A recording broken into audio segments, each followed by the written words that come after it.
MMC Hospital Podcast, from MMC to anywhere.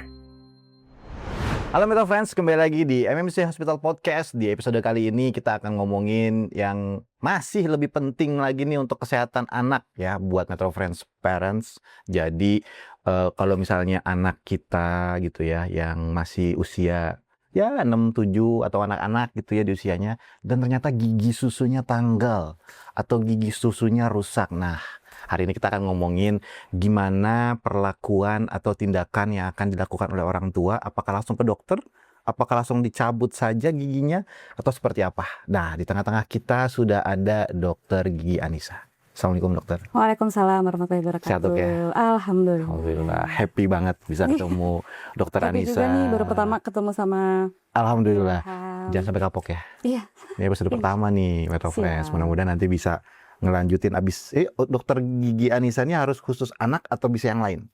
Iya, kalau aku memang dokter gigi yang udah spesialis kedokteran gigi anak. Jadi Oke. memang fokusnya ke perawatan gigi pada anak kecil seperti itu. Kalau misalnya untuk saya nggak boleh. Ya, udah ada spesialisasi masing-masing. Oh, Jadi kalau aku gitu. fokusnya udah ke anak-anak aja gitu ya. Dokter harus pakai gigi nggak manggilnya? Boleh. Dokter Lebih baik gigi. dokter gigi ya. Dokter betul. gigi gitu. Dokter Gigi Anissa. Ini gimana nih dok? Terkait masalah gigi susu. Mm-mm, Ini pas banget nih ketika gigi anak saya juga baru tanggal. mm-mm. Tapi dia tanggalnya kayak dipaksain udah otek gitu ya. Kalau Mm-mm. anak-anak kan otek dimainin gitu terus ditanggalin. Nah, sebelum kita ngomongin masalah ke tanggal atau keroposnya gigi susu, fungsi gigi susu itu sebenarnya apa sih dok? Kalau gigi susu tuh sebenarnya fungsinya banyak banget. Yang pertama paling utama pasti untuk mengunyah ya, untuk makan. Sama kayak gigi dewasa, gigi susu pun dia berfungsi untuk makan, buat mengunyah makanan. Nah, di mana masa anak-anak itu kan sebenarnya masa yang paling penting ya, masa pertumbuhan. Dia harus mendapatkan nutrisi yang cukup dari makanan. Jadi fungsi utamanya adalah untuk mengunyah si makanannya itu. Oke. Lalu yang kedua fungsinya juga buat fonetik atau melafalkan beberapa huruf-huruf itu kan kadang-kadang butuh gigi buat melafalkannya dengan baik dan benar gitu. Kalau misalnya giginya udah rusak, apalagi udah sampai grepes, terus udah tinggal gusinya aja kadang-kadang kayak gitu ya. Oke. Itu pasti akan mengganggu juga pelafalan dia sehingga mengganggu cara bicaranya juga. Oke. Selain itu tentu aja buat estetik juga ya. Kalau misalnya anak senyum gitu kan pasti akan kelihatan giginya. Kalau misalnya giginya udah rusak, hitam-hitam, pasti kan secara estetik atau penampilan juga akan jelek kelihatannya kayak gitu. Tapi memang yang paling utama, yang pertama adalah untuk mengunyah itu tadi gitu. Ada berapa Makan. banyak gigi susu sebenarnya dok? Gigi susu itu totalnya ada 20, 10 di atas, 10 di bawah gitu. Berarti yang harusnya ini ya ada dummy gigi ya? Iya, benar nggak ada ya nih ya sekarang ya. Nggak ada. Penyebab gigi susu itu hitam dulu deh. Kan saya sering banget ngeliat anak-anak yang giginya kalau lagi senyum hitam gitu. Terus ya kelompong mah ya udahlah, memang udah waktunya copot mungkin ya. Nah itu kalau hitam-hitam tuh karena apa dok biasanya dok? Kalau hitam sebenarnya kan artinya gigi udah hitam itu giginya udah busuk ya, atau udah berlubang gitu. Penyebab gigi berlubang sendiri itu sebenarnya adalah karena adanya sisa makanan. Pasti awalnya dari sisa makanan yang menempel cukup lama di permukaan gigi. Jadi misalnya nih kita makan, pasti kan akan ada sisa makanan di dalam mulut kita. Kalau misalnya kita nggak pernah bersihin, maka makanan itu akan menempel dalam waktu yang lama. Itu setiap kita makan tuh sebenarnya area rongga mulut kita itu akan menurun pH-nya setelah kita makan. Karena kan di mulut kita tuh ada banyak bakteri, ada mikroorganisme. Nah itu kalau misalnya dia kontak dengan makanan, dia akan mengeluarkan senyawa-senyawa yang membuat area mulut kita itu akan menjadi turun, pH-nya menjadi asam kayak gitu. Nah, pada saat gigi itu terkena dengan suasana yang asam itu, lama-lama gigi itu akan hilang mineralnya atau kita sebut dengan demineralisasi gitu. Nah, pada saat kita bilas misalnya mungkin dengan minum, kumur, atau mungkin malamnya kita sikat gigi seperti itu, maka itu akan ngebantu ngebersihin sisa makanannya dan akan mengembalikan pH-nya itu menjadi netral lagi. Nah, pada saat pH-nya netral lagi akan terjadi remineralisasi sehingga gigi itu tidak menjadi lubang. Tapi kalau misalnya suasana asam itu berlangsung dalam waktu yang lama, maka lama-lama giginya itu akan terkikis gitu karena kena si asamnya itu. Terkikis akhirnya terjadilah lubang. Lama-kelamaan lubangnya mungkin awalnya cuma kelihatan kayak tanda awal pertama banget gigi lubang itu biasanya bercak putih warnanya. Jadi sebelum dia menjadi warnanya hitam, kita bisa ngelihat di giginya kok warnanya nggak rata ya. Kayak ada warna bercak putih yang kayak kapur gitu ya, atau kayak susu yang benar-benar kayak putih banget, beda sama sekitarnya. Nah itu kita sebutnya dengan white spot, itu sebenarnya udah tanda awal demineralisasi gigi tadi itu. Kalau misalnya kita jaga, dia bisa tetap seperti itu tanpa kehilangan si struktur giginya, jadi giginya belum cekung sebenarnya. Nah tapi lama-kelamaan kalau suasana mulutnya asam terus, akhirnya giginya lama-lama jadi kayak hilang nih lapisannya. Gigi itu kan ada 3 lapisan ya, email, dentin, sama yang tengahnya tuh ada pulpa atau yang isinya adalah saraf sama pembuluh darah. Nah, pelan-pelan kalau asam terus akhirnya bagian paling luarnya ini akan kayak kekikis gitu. Nah, itu mulai lubang, warnanya bisa kuning, kecoklatan, atau sampai warna yang hitam tadi itu. Yang kayak Hitam Pak itu bilang. sudah saatnya dicabut. Belum tentu. Kalau misalnya untuk perawatannya sendiri, balik lagi kita akan melihat seberapa besar sih lubangnya itu, bukan dari warnanya. Kadang dia lubangnya kecil tapi warnanya udah hitam tuh bisa. Jadi biasanya setiap kalau ada anak datang terus kita lihat giginya emang ada berlubang, itu kita akan lihat dulu beberapa pertimbangan. Pertama, lubangnya tuh seberapa besar gitu. Sebenarnya kan gigi susu kayak tadi, balik lagi fungsi utamanya tetap buat makan ya. Kalau misalnya baru lubang sedikit udah langsung kita cabut, kasihan nanti anaknya jadi susah, terganggu makannya seperti itu. Jadi biasanya kita lihat kalau misalnya memang lubangnya masih kecil, masih bisa kita rawat, pasti akan kita usahakan untuk kita rawat dulu. Dirawatnya bisa dengan ditambal giginya, atau mungkin kalau lubangnya udah lebih dalam lagi, kayak tadi udah sampai kena ke pulpa atau kena ke sarafnya, mungkin perlu kita lakukan perawatan saluran akar terlebih dahulu, habis itu baru ditambal. Tapi memang ada beberapa kondisi di mana gigi itu harus dicabut. Misalnya pertama memang dia sudah lubang dan sudah mendekati waktu giginya itu sudah mau ganti misalnya, itu boleh kita cabut. Atau mungkin lubangnya udah besar banget kayak yang tadi awal udah aku bilang, udah sampai grepes banget, udah rata sama gusinya, udah tinggal akarnya doang. Itu memang sebaiknya kita cabut, karena kalau kita biarin takutnya kan nanti berkembang jadi infeksi ya, gitu. Nah, harus kita cabut. Tapi kalau cabut misalnya dalam kondisi giginya itu gantinya masih lama nih, misalnya anaknya masih usia 3-4 tahun, gigi gerahamnya udah lubang besar banget, udah tinggal akarnya doang gitu. Terus harus kita cabut, itu kan nanti gigi yang barunya yang akan menggantikan itu tumbuhnya masih lama, mungkin sekitar 10-11 tahun. Nah itu untuk mencegah supaya gigi-gigi yang sebelahnya ini nggak bergeser dan menutup ruangan yang tempat seharusnya giginya keluar, itu kita bisa kasih kayak suatu alat penahan supaya giginya itu nggak bergeser kayak gitu. Idealnya seperti itu. Jadi memang nggak semuanya harus langsung kita cabut sebenarnya kalau gigi itu ya, gigi lubang. Iya. Jadi kalau misalnya giginya itu sudah hitam tadi ya, terus juga dicabut, itu memang ada sebuah alat buat ngeganjel gitu dok ya? Betul, buat nahan, biar ngejaga ruangan. Biar nggak gingsul ya? Betul, benar. Kalau misalnya ketutup kan akhirnya giginya cari jalan keluar nih, dia bisa ke depan, bisa ke belakang kayak gitu. Nah supaya nggak kayak gitu, harus kita jaga ruangannya. Ada namanya space maintainer yang kita pakein.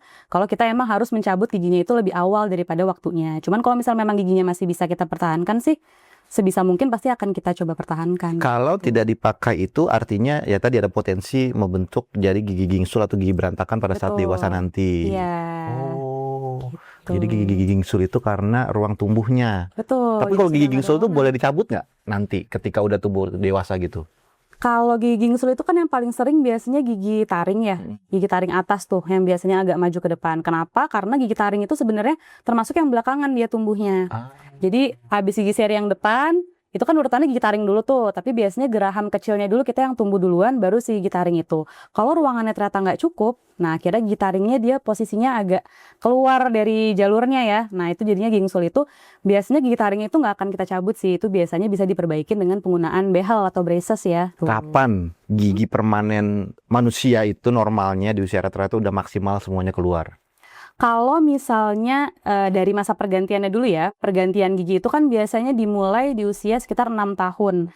Biasanya bisa gigi yang bawah dulu nih yang ganti ke gigi permanen, atau mungkin gigi geraham yang udah tumbuh duluan gigi permanen. Jadi gigi geraham yang pertama tumbuh itu dia tidak menggantikan gigi susu apapun, dia tumbuhnya di belakangnya. Nah itu yang kadang-kadang orang tua suka nggak sadar gitu, karena dia tumbuhnya nggak ngegantiin gigi susunya nggak ada yang lepas, orang tuanya nggak sadar, akhirnya dibiarin kalau ada lubang gitu. Ternyata pas dicek udah ada lubang, mereka baru tahu kalau itu udah gigi permanen yang udah sampai dewasa kayak gitu. Nah itu kan sekitar umur 6-7 tahun ya. Nanti selesai semuanya ganti biasanya di usia 12-13 tahun. Itu sampai gigi geraham susunya itu ganti ke gigi permanen gitu. Nah kalau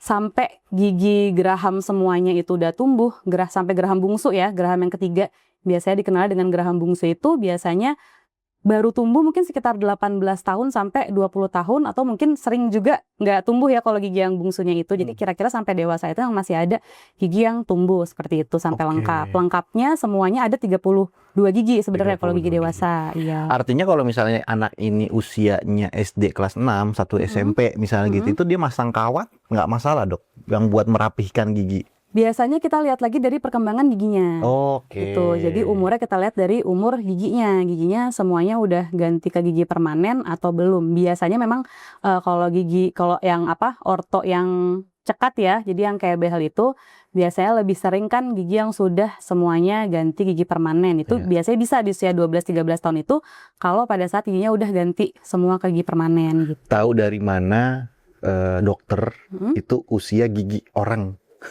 Apakah kan kalau kita ngeliat umurnya, tapi kan kayaknya bukan dari umur kan kalau gigi kan harusnya kan. Iya, kita bisa lihat dari kayak udah sampai gigi yang mana sih yang ganti kayak gitu. Nah, taunya dari mana? Kan setiap orang giginya naiknya beda-beda. Iya kan kalau misalnya kita lihat itu gigi permanen sama gigi susu pasti bentuknya beda, warnanya juga beda. Jadi kalau misalnya kita lihat pasti udah ketahuan sih mana yang gigi susu, mana yang gigi permanen gitu pada saat kita cek pada saat pemeriksaan itu ya. Saya kira ada alatnya gitu, ada ronsen gitu. Enggak. Kalau ronsen pun sebenarnya bisa juga sih buat ngelihat.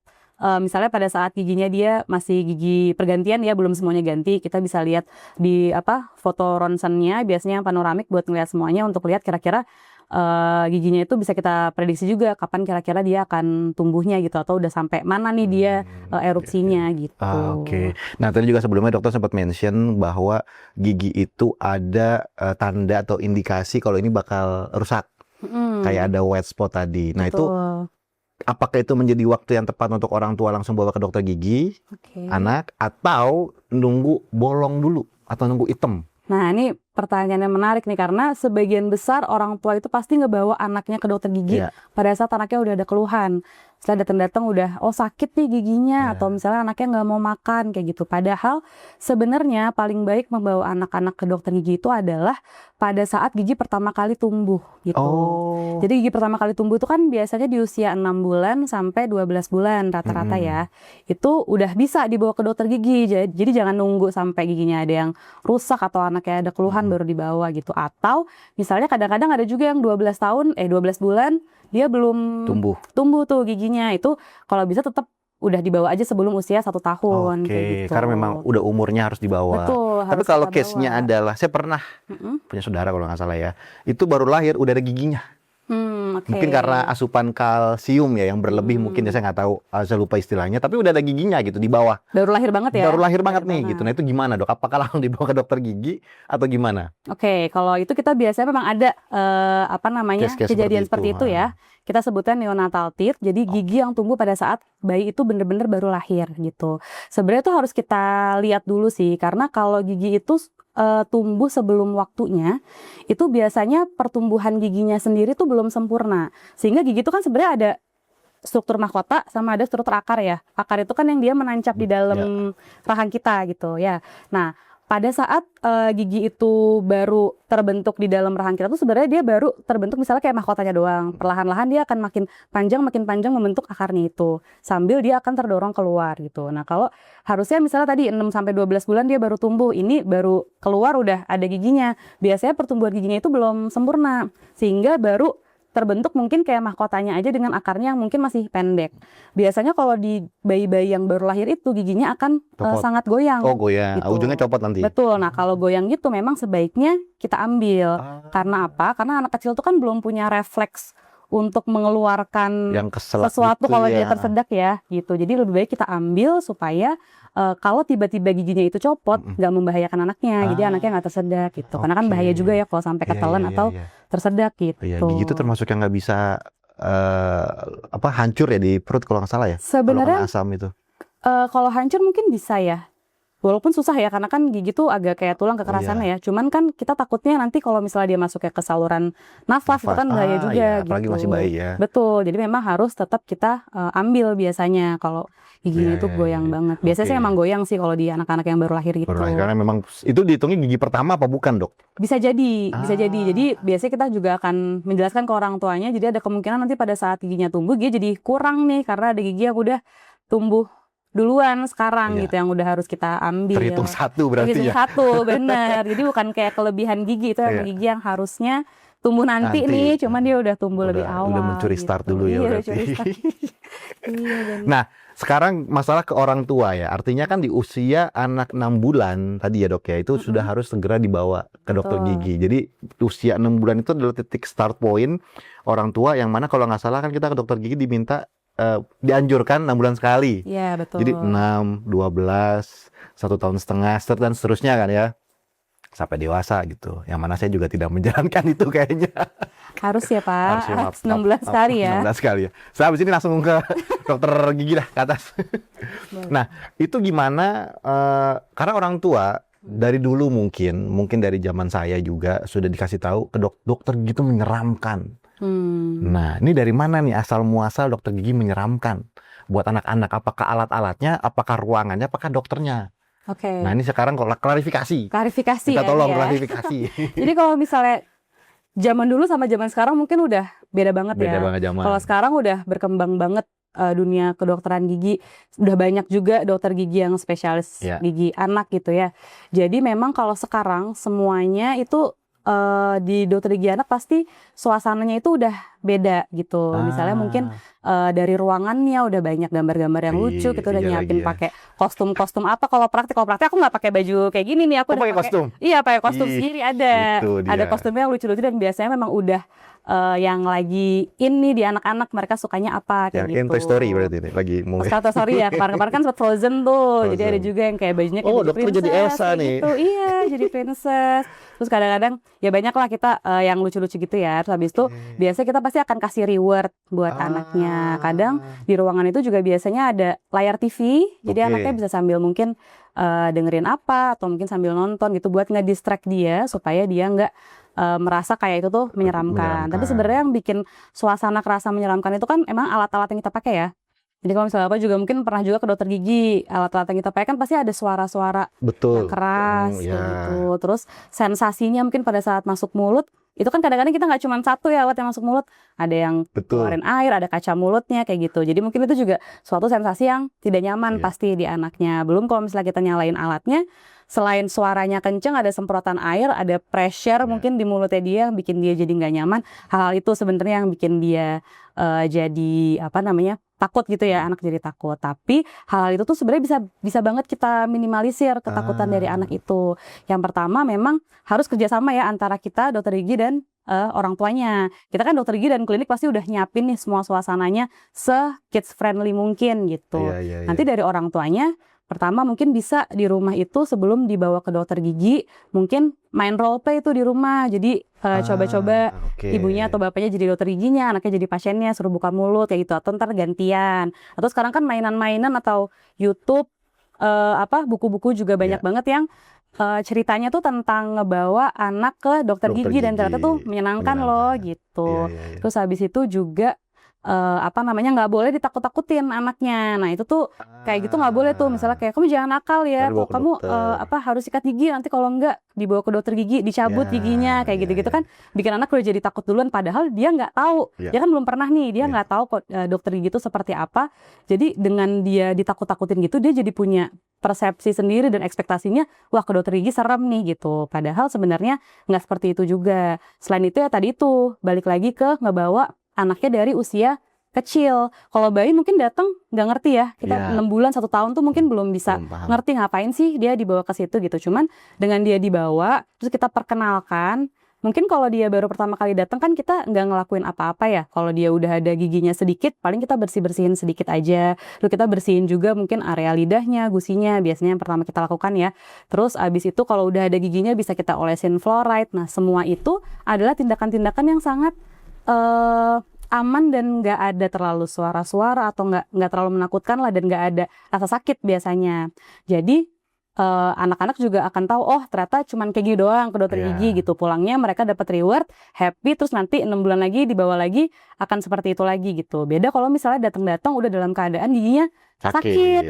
Giginya datang-datang udah sakit, pasti pada saat kita rawat juga pasti nggak nyaman. Anaknya mungkin minum aja atau makan kerasa sakit, apalagi kita harus bersihin segala macam kan gitu. Jadi pasti akan jadi ada ketakutan sendiri di anaknya kalau dibawanya pas sudah dalam keadaan yang parah giginya gitu. Iya. Oke. Atau mungkin karena zaman dulu, saya nggak tahu deh, dokter gigi spesialis anak ini termasuk yang baru ilmunya atau dari dulu udah ada, Dok? Sebenarnya dari dulu udah ada, cuman mungkin ya dari dulu nggak sebanyak sekarang ya. Gitu. Sekarang kan udah lebih banyak lagi. Iya. Tapi dulu tuh udah ada sih. Waktu saya kecil itu ke dokter gigi, memang cukup agak menegangkan sih tempatnya ya. Mungkin karena waktu itu bukan dokter gigi khusus anak. Kalau sekarang kan beda ya. Sekarang karena sudah banyak. Kalau dulu mungkin gitu. Nyarinya juga susah nih mau ketemu sama dokter gigi anak. Ada, tapi mungkin nggak terlalu banyak. Kalau sekarang kan sebenarnya udah lumayan banyak ya. Gitu. Dan bisa cosplay ternyata. Jadi kalau mau lihat dokter gigi yang lucu-lucu tuh bisa tuh datang ke dokter gigi anak. Oke, nanti mungkin kita akan konten di ruangan dokter gigi anak nih sama tim kontennya MMC. Kita bisa lihat ya gimana cosplaynya ya. Iya, cosplaynya. Jadi princess kita. Iya, terus Dok, kita balik ke masalah penyebab gigi susu keropos itu. Nah, ada istilah di kalangan masyarakat Indonesia gitu ya, bahwa salah satu penyebabnya itu karena sering ngedot, ngempeng. Karena kan ada orang tua yang biar anaknya nggak terlalu banyak nangis gitu ya, ini masih anak-anak kecil ya, kasih empeng gitu. Dan itu kalau nggak merusak gigi susu juga merubah struktur bentuk giginya katanya. Itu bener apa enggak, Dok? Iya, itu bener banget. Jadi banyak banget kan sekarang anak-anak dikasih dot ya. Sebenarnya penggunaan dot itu kan buat menggantikan breastfeeding gitu. Mungkin orang tuanya kerja atau apa, jadi sehingga anaknya pakai dot. Sebenarnya penggunaan dot ini memang bisa meningkatkan resiko terbentuknya lubang gigi atau karies. Kenapa? Karena kalau misalnya anak tuh ngedot, itu kadang-kadang dotnya dimasukin aja itu susunya udah keluar gitu. Apalagi anaknya minum sambil tidur atau habis itu akhirnya anaknya ketiduran.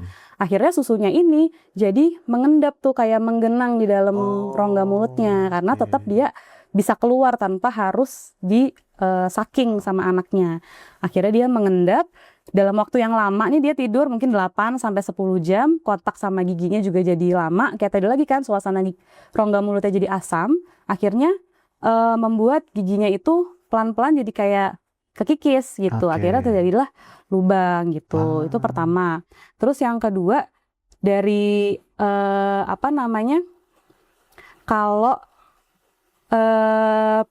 pakai botol itu kan dia walaupun bentuknya udah menyerupai kalau breastfeeding ya, tapi bahannya itu kan dia biasanya kayak dari silikon atau apa, sehingga cara anak untuk menghisap atau suckingnya itu beda sama breastfeeding. Sehingga kalau lama-lama dia kayak menghisap terus, itu akan ngebentuk si rongga mulutnya itu gitu. Rahangnya yang tadinya mungkin normal, kalau kelamaan pakai si botol susu ini, dia bisa jadi maju lama-lama si giginya itu. Jadi akhirnya mempengaruhi susunan gigi dan rahangnya juga gitu. Dan itu nanti biasanya pakai kawat ya, Dok, untuk merapikan kembali ya? Harus dirapihin lagi, karena kan jadinya kayak tonggos gitu ya giginya lama-lama kalau terlalu panjang penggunaannya. Nah itu ada batas waktu tertentu nggak, atau memang menurut dokter sendiri sebaiknya menghindari penggunaan dot? Kalau menghindari penggunaan dot, balik lagi ya, sebenarnya kan tergantung kebutuhannya. Kalau orang tua yang memang nggak bisa ngasih breastfeeding secara langsung, direct breastfeeding, pasti alternatifnya adalah penggunaan botol susu gitu.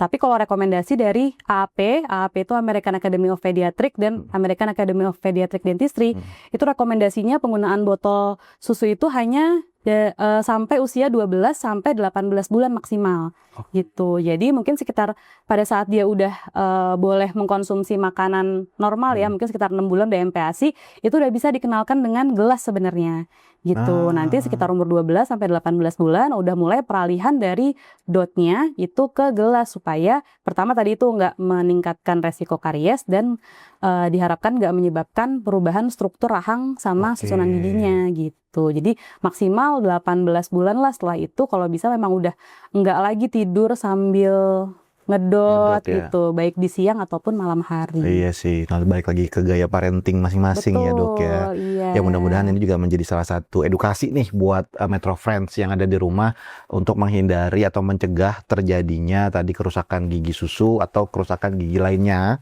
serta Betul. struktur gigi pada anak karena efeknya jangka panjang ya dok ya. Betul, efeknya Gini jangka ya. panjang. Ini nanti mempengaruhi ke kecerdasan nggak sih?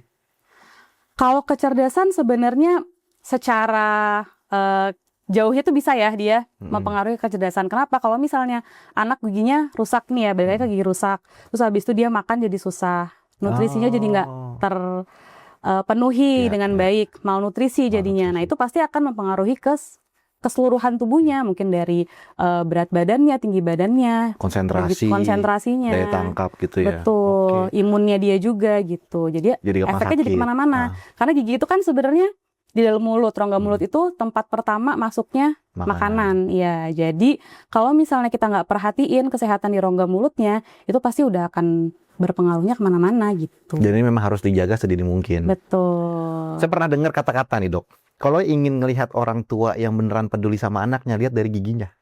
Bener apa enggak? Betul banget, setuju banget. Karena gigi itu adalah sesuatu yang kadang-kadang orang tua suka kayak agak underrated ya. Jadi kayak orang tua nggak terlalu memperhatikan gitu. Padahal sebenarnya itu penting banget. Sama kayak orang tua pasti tiap hari 2 kali sehari mandiin anaknya biar anaknya bersih gitu ya. Tapi nggak digosok giginya. Betul, tapi giginya nggak digosok. Balik lagi tadi kan masuknya makanan aja dari mulut gitu. Kalau misalnya mulutnya sendiri udah kotor, yang masuk jadi macam-macam kan. Pasti akan ada banyak bakterinya segala macam. Nah itu ya kalau misalnya dibiarkan kotor gitu aja, misalnya anaknya nggak disikatin giginya karena anaknya nggak mau misalnya, atau karena anaknya menangis pada saat disikatin giginya, akhirnya orang tuanya mengalah, ya udah deh nggak usah disikatin giginya. Nah itu ya jadinya neglect juga gitu. Jadi memang kalau misalnya orang tuanya benar-benar peduli sama anaknya, pasti akan memperhatikan keseluruhannya, termasuk terutamanya di bagian rongga mulutnya dan giginya. Nah ini mudah-mudahan pertanyaan saya cocok buat dokter ya.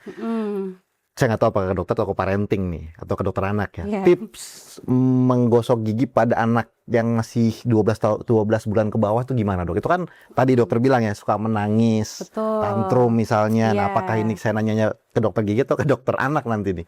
Itu apakah kalau saya kan pakai tisu ya, tisu basah tapi kering gitu. Gimana yang lembab tisu basah tapi kering ya, yang nggak ada alkohol tuh digosok-gosok gitu waktu anak saya masih kecil tuh. Nah apakah itu sudah benar atau ada cara lain yang lebih betul lagi menurut dokter? Sebenarnya tadi udah benar sih yang Pak Yoham lakuin ya.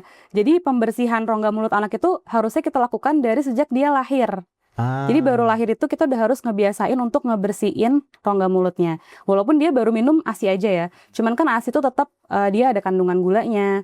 Tetap dia tuh bisa mengendap di mulut, terutama biasanya di lidah. Jadi kalau misalnya kita nggak pernah bersihin rongga mulut anak, itu biasanya kelihatan lidahnya warnanya agak putih-putih gitu. Iya betul. Ya. Jadi benar bisa pakai tisu basah yang tidak basah tadi ya, yang lembab, atau bisa juga pakai kasa digulung ke jari kita. Terus kita basahin pakai air anget yang mateng gitu ya. Terus kita peras, dia lembab aja. Terus kita usap keseluruhannya, lidahnya, langit-langitnya, sama gusinya semuanya gitu.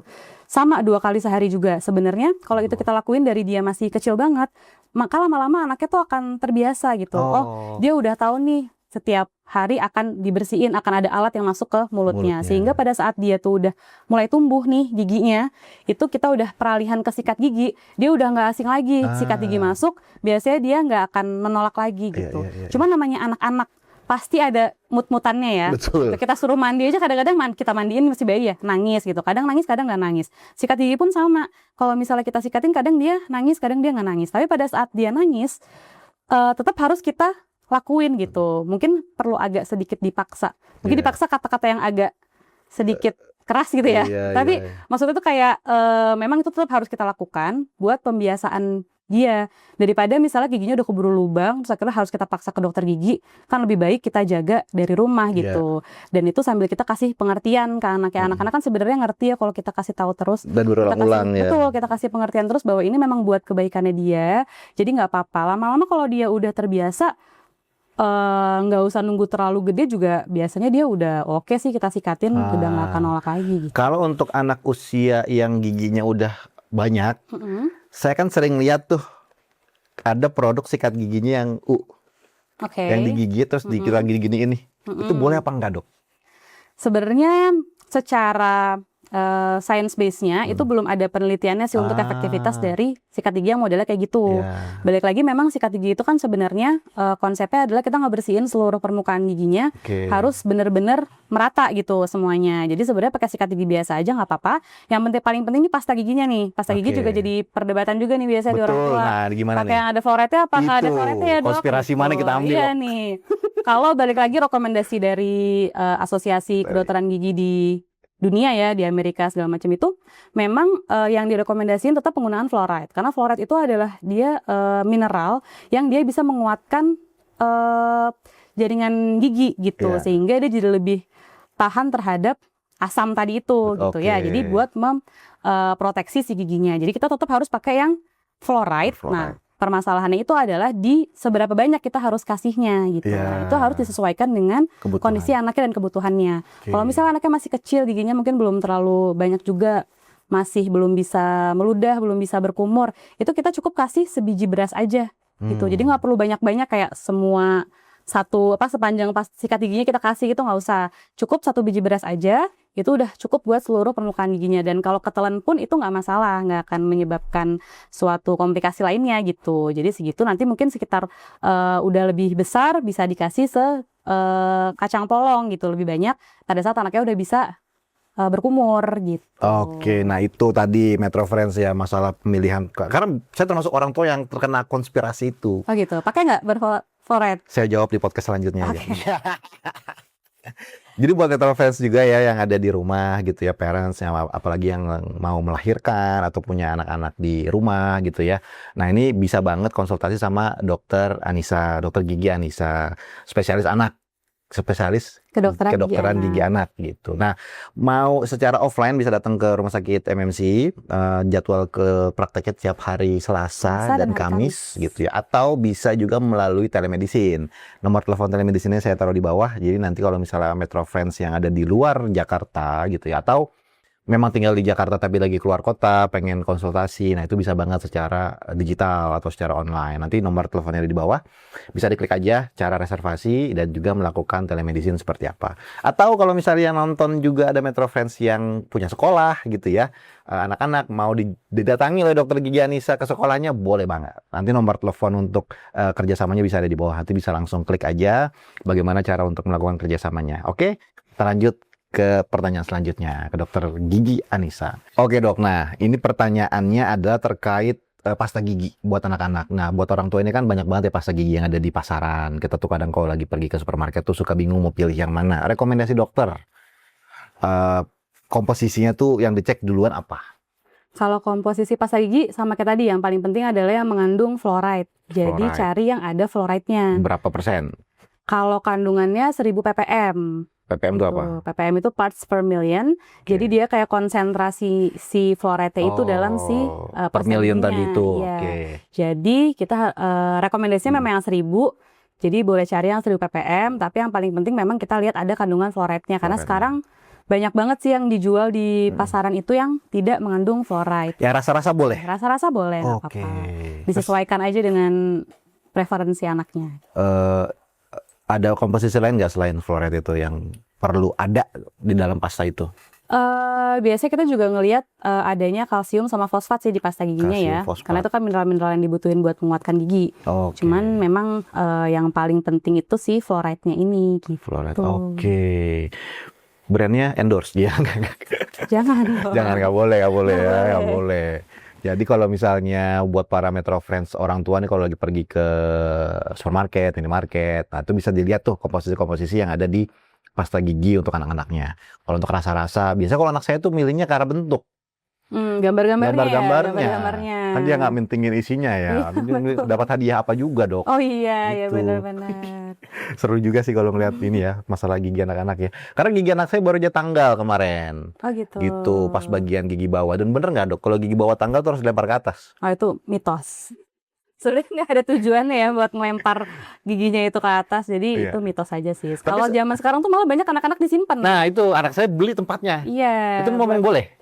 boleh sih ya boleh aja ya, karena kan buat kesenangan masing-masing aja. Oh, saya kira Buat maksudnya koleksi aja, buat mereka koleksi kadang-kadang aja. nyimpen buat koleksi aja. Tempatnya bagus lagi, gitu. gitu. Saya Iya, kalau sekarang tuh ada juga yang kayak udah sesuai dengan rahangnya gitu loh. ada naruh di namanya, mana. Iya, benar. gitu. Dan itu juga sebenarnya jadi ngajarin anak-anak juga sih. Ini gigi namanya gigi apa, apa. gitu, Oh, iya, benar, tanggalnya benar. kapan, gitu sih. Jadi ya lebih teredukasi sih anak-anak untuk Betul. menghargai organnya dia sendiri, Iya. gigi yang copot gitu. Nah, dokter, ini kayaknya udah lama kita ngobrol ya. Berapa menit tadi? 30 menitan, Dok. Seperti biasa, Dok, di ujung podcast ini saya tuh biasanya suka minta closing statement Oke. dari dokter, apakah itu nanti ajakan, edukasi, mungkin buat orang tua yang belum tahu, atau informasi juga dari dokter. Kameranya di sini, Dok. Silakan, Dok. Oke. Jadi untuk para orang tua, moms and dads, yang paling penting adalah kita membiasakan anak-anak untuk menjaga kebersihan gigi dan mulutnya. Yang pertama dengan sikat gigi tadi, sehari 2 kali, pagi dan malam hari sebelum tidur. Jadi kalau bisa sebelum tidur tuh udah terakhir sikat gigi, udah nggak makan minum lagi ya. Dengan pasta gigi yang berfluoride. Habis itu harus rutin mengunjungi dokter gigi setiap 6 bulan sekali minimal untuk dicek, dan mungkin bisa diberikan aplikasi fluoride untuk preventif giginya biar nggak berlubang. Dan yang ketiga, mengurangi konsumsi makanan-makanan yang tinggi gula, terutama ya kayak permen, yupi, coklat, kayak gitu-gitu. Jadi harus dibatasin makanan-makanannya seperti itu. Dan balik lagi, mencegah lebih baik daripada mengobati. Jadi jangan tunggu anaknya sampai sakit gigi gitu. Harus kita jaga semuanya. Wih, luar biasa, Dokter Gigi Anissa. Semoga nanti bisa ketemu lagi di podcast selanjutnya. Iya, Kira-kira mau bahas amin. apa ya, Metro Friends, boleh komen di bawah. Kalau misalnya mau ada pertanyaan-pertanyaan juga silakan ditanyakan aja di bawah gitu ya. Nanti mungkin bisa dijawab dengan konten, atau seperti tadi, kalau misalnya pengen lebih privacy bisa datang langsung ke rumah sakit MMC, cek jadwal Dokter Gigi Anissa, atau bisa langsung melakukan telemedicine di Metrovia dari rumah sakit MMC. Mungkin itu aja. Dokter Anissa, terima kasih atas waktunya, dan Metro Friends, terima kasih sampai akhir sudah menemani kami. Mudah-mudahan bermanfaat, dan sampai ketemu di episode selanjutnya. Saya Lam Pradipta, pamit undur diri. See you